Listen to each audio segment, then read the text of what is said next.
Hello बच्चा लोग, let's start with the first chapter of geo जिसका नाम है रिसोर्स एंड डेवलपमेंट। सो हमें इस चैप्टर में क्या पढ़ना है? हमें पहले ये पढ़ना है कि रिसोर्सेस क्या होते हैं। रिसोर्सेस हमारे आजू बाजू जितना भी चीज़ें अवेलेबल है जो हमारी नीड्स को सेटिस्फाई कर सकता है उसको हम रिसोर्सेज बोलते हैं। देखो पढ़ो, everything available around us which can be use to satisfy our needs provided it is technologically accessible, economically feasible and culturally acceptable can be termed as resources. वापस हर वो चीज़ जो हमारे आजू बाजू अवेलेबल है जो हमारी नीड्स को सेटिस्फाई कर सकती है तो वो हमारा रिसोर्स है, पर कुछ कंडीशंस दी गई है कि वो टेक्नोलॉजिकली एक्सेसिबल होना चाहिए। टेक्नोलॉजिकली एक्सेसिबल का मतलब जो अगर कोई सपोज कोई चीज़ हमारे आजू बाजू अवेलेबल है, वो हमारी नीड्स को भी सेटिस्फाई कर पा रही है बट उसको यूज करने के लिए हमारे पास टेक्नोलॉजी नहीं है तो वो हमारा रिसोर्स नहीं कहलाएगा। दूसरा, वो इकोनॉमिकली फिजिएबल होना चाहिए। इकोनॉमिकली फिजिएबल का मतलब क्या होता है कि उसको खरीदने के लिए हमारे पास पैसा होना चाहिए। और कल्चरली एक्सेप्टेबल मतलब जिस कल्चर में हम रहते हैं वहाँ पे उसको एक एक्सेप्टेंस मिलना चाहिए तो ही वो चीज़ हमारी क्या कहलाएगी, रिसोर्स कहलाएगी। तो एक बार मेरे साथ वापस बोलो, everything available around us which can be use to satisfy our needs provided it is technologically accessible, economically feasible and culturally acceptable can be termed as a resource. Okay, अब बता रहे हैं कि रिसोर्सेज जो है वो कैसे बनते हैं। वो इंटरप्ले के थ्रू बनते हैं। किसके इंटरप्ले के थ्रू? एनवायरमेंट, टेक्नोलॉजी और इंस्टीट्यूशन। ये तीनों लोग मिलके क्या करते हैं? ये तीनों लोग, फिजिकल एनवायरमेंट, टेक्नोलॉजी और इंस्टीट्यूशन, ये तीनों लोग ह्यूमन बीइंग के साथ मिलके किसी भी चीज को किस में कन्वर्ट करते हैं? रिसोर्स में कन्वर्ट करते हैं। तो याद रखना, physical environment, technology and institution, human beings इनको यूज करता है, इनके साथ इंटरेक्ट करता है और हमारी कोई भी पर्टिकुलर चीज को किस में कन्वर्ट करता है? रिसोर्स में कन्वर्ट करता है। आई होप सबको ये वाला पार्ट क्लियर है। नेक्स्ट पे आते हैं टाइप्स ऑफ रिसोर्सेज। सो देखो, रिसोर्सेज है ना अलग अलग तरीके से क्लासिफाइड है। वैसे बच्चा लोग ये वाला जो टॉपिक है वो हमारी एग्जाम के पॉइंट ऑफ व्यू से डिलीटेड है बट हमें सिर्फ इसके बाइफर्केशंस पढ़ने, इसके अंदर का डिटेल हम लोग नहीं पढ़ेंगे तो चलेगा। Let's start types of resources. This resources can be classified in the following veg on the basis of origin. अगर ओरिजिन की बेसिस पे बात करें तो रिसोर्सेज दो टाइप के होते हैं, that is biotic and abiotic. Biotic resources वो रिसोर्सेज होते हैं जो हमें नेचर से प्रोवाइड किए जाते हैं। अबायोटिक रिसोर्स जो हम खुद क्रिएट करते हैं। तो वापस on the basis of origin there are two type of resource, एक है बायोटिक एंड एक है अबायोटिक। बायोटिक रिसोर्सेज वो रिसोर्सेज होते हैं जो हमें नेचर से प्रोवाइड होते हैं। अबायोटिक रिसोर्सेज वो रिसोर्सेज होते हैं जो हम खुद क्रिएट करते हैं। Second, on the basis of exhaustibility. बेटा एग्जॉस्टिबिलिटी मतलब कि रिसोर्स कितना जल्दी खत्म हो जाता है और कितना टाइम लेता है वापस बनने में। तो अगर हम बात करें एग्जॉस्टिबिलिटी की बेसिस पे तो दो टाइप के रिसोर्सेज होते हैं, renewable and non renewable. What do you mean by renewable resources and what do you mean by non renewable resources? ऐसे रिसोर्सेज जो पैसेज ऑफ टाइम के साथ वापस रिन्यू हो जाते हैं उसको हम क्या बोलते हैं? रिन्यूएबल रिसोर्सेज बोलते हैं। जबकि ऐसे रिसोर्सेज जो पैसेज ऑफ टाइम के साथ रिन्यू नहीं हो सकते उसको हम क्या बोलते हैं? नॉन रिन्यूएबल रिसोर्सेज बोलते हैं। उसके वापस एग्जाम्पल बताओ रिन्यूएबल रिसोर्सेज का। अगर हम एग्जाम्पल दें रिन्यूएबल रिसोर्सेज का तो हम लोग वाटर को ऐसे रिन्यूएबल मान सकते हैं और नॉन रिन्यूएबल में हम लोग क्या मानेंगे? नॉन रिन्यूएबल में आ जाएगा तुम लोगों का मिनरल्स आ गए, पेट्रोलियम्स आ गए, फॉसिल फ्यूल्स आ गए, ये सब किसका पार्ट हो गया? नॉन रिन्यूएबल का पार्ट हो गया। ओके, अब इसके बाद आता है ओनरशिप। ओनरशिप के बेसिस पे हमारे रिसोर्सेज चार पार्ट में क्लासिफाइड है। कौन से चार part? Individual, community, national and international. Okay, अब ये इंडिविजुअल क्या है? जैसे कि एकदम नॉर्मल टाइप से समझ है, ये मेरा फोन है, ये फोन किसकी प्रॉपर्टी है? मेरी प्रॉपर्टी है ना। तो ये क्या है? इंडिविजुअल रिसोर्स है। तुम्हारी सोसाइटी में एक गार्डन है, वो गार्डन पूरी सोसाइटी का है तो वो कैसा रिसोर्स है? कम्युनिटी रिसोर्स है। नेशनल रिसोर्स हमारी जो आर्मी है वो पूरे इंडिया की आर्मी है तो ऐसा बोला जाएगा वो है नेशनल रिसोर्स। और इंटरनेशनल रिसोर्स मतलब जो पूरी दुनिया का है उसको हम इंटरनेशनल रिसोर्सेज बोलते हैं। जहाँ पे किसी एक इंडिविजुअल कंट्री का कोई अधिकार नहीं है उसको हम इंटरनेशनल रिसोर्सेज बोलते हैं। जैसे कि ऐसा बोला जाता है कि 200 नॉटिकल माइल्स के बाद जो पानी है जैसे अपना ओशन है, इंडियन ओशन, उसमें 200 नॉटिकल माइल्स तक का जो पानी है वो अपना है। उसके बाद का जो है वो सब इंटरनेशनल लोगों के अंडर में आ जाता है। ठीक है, वापस एक बार देख लेते हैं। ओरिजिन के बेसिस पे है बायोटिक एंड अबायोटिक, एग्जॉस्टिबिलिटी के बेसिस पे है renewable and non renewable, ownership के बेसिस पे है individual, community, national and international. उसके बाद आता है स्टेटस ऑफ डेवलपमेंट। सबसे पहले आता है पोटेंशियल रिसोर्सेज।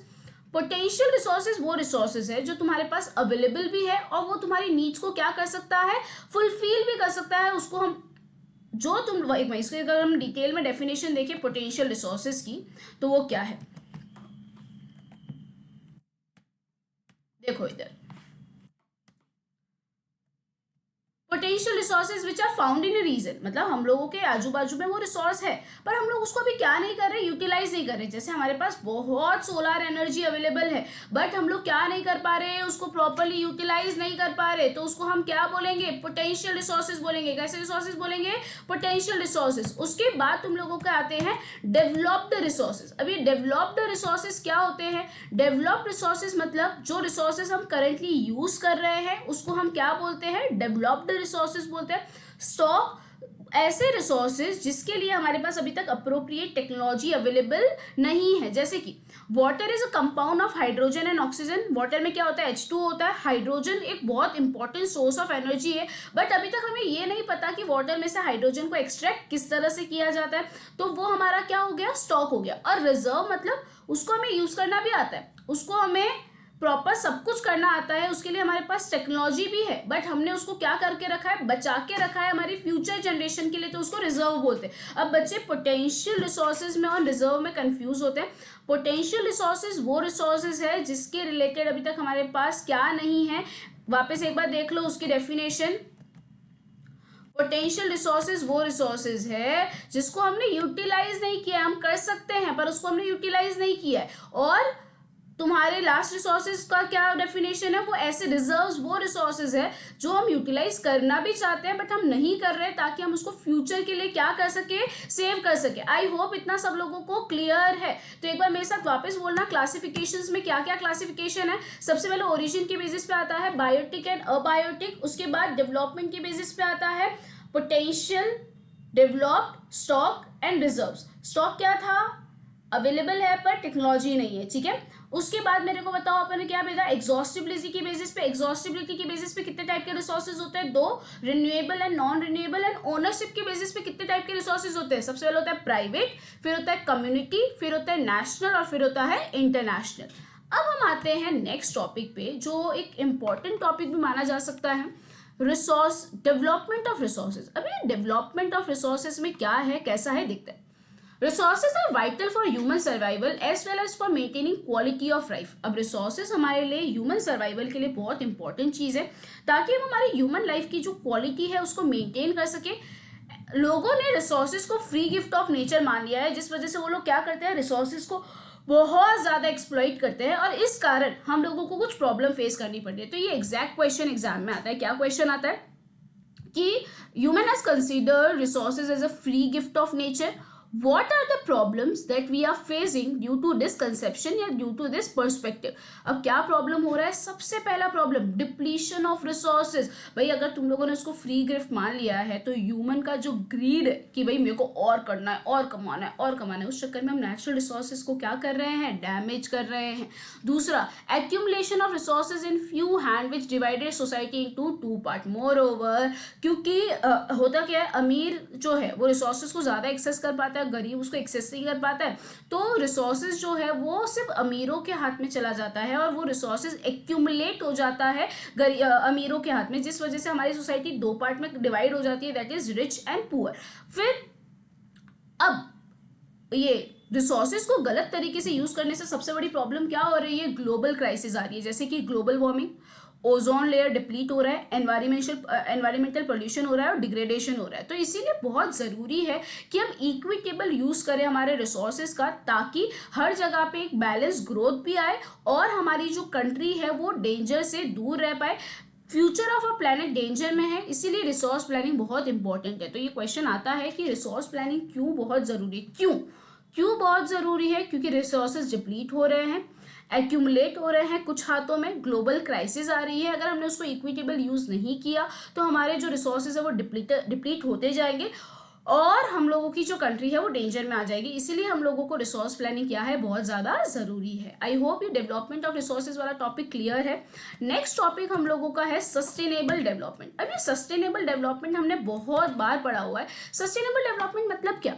सस्टेनेबल डेवलपमेंट मतलब development should take place without damaging the environment and development in present should not compromise with the future generation.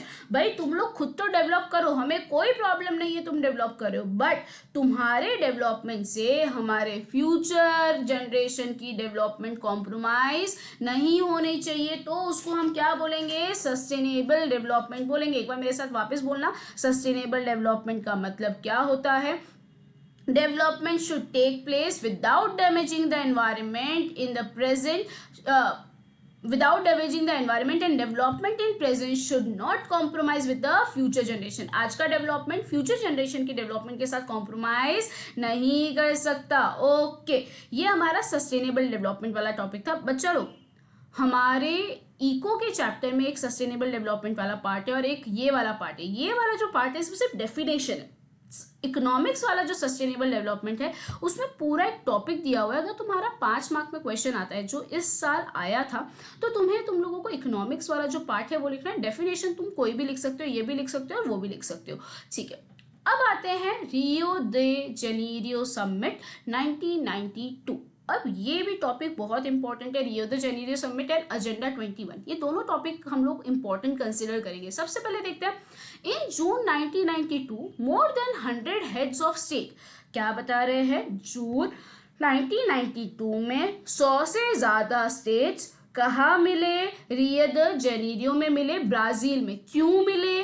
For first international summit. वापस मेरे साथ बोलेंगे, in June 1992 more than 100 heads of states, क्या बता रहे वापस, जून 1992 में 100 से ज़्यादा हेड्स ऑफ स्टेट कहाँ मिले? रियो द जेनेरियो, ब्राज़ील में मिले for the first international summit. ठीक है, ये समिट क्यों कंडक्ट की गई थी, क्यों बनाई गई थी, क्यों स्टार्ट की गई थी? ये समिट कन्वे की गई थी to address the problem of environmental protection, environment को प्रोटेक्ट करने वाले क्वेश्चंस को, और सोशल इकोनॉमिक डेवलपमेंट के लिए हम लोगों का ये समिट, ये मीटिंग प्रिपेयर किया गया था।